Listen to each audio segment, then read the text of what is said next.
What's up, Merc family? Back with another one.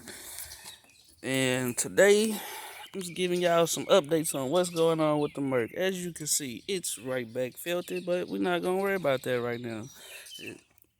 See that right there in that seat? I don't know if you've seen it or not, but I'm going to get around there to it so you guys can see it. Yeah, got my subs sitting out. You might know what's going to happen around here with that being right there. But let me get up in here real quick. Hold up. Alright, cool.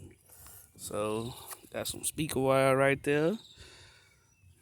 And I'm about to,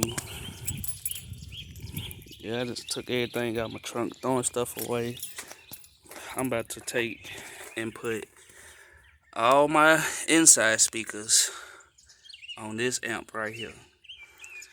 For those who don't know, that is a Power Acoustic 1500 Class D. So yeah, I'm finna run all my inside speakers onto that, besides my tweeters, because they so cheap they might pop once that much power get to them. So I'm finna clean up all this wiring back here as best I can and finish cleaning out my trunk, getting everything in order. Got some major moves finna happen for the merc. So yeah, I'm gonna hit y'all up with a part 2, man. Y'all just stay tuned. We out.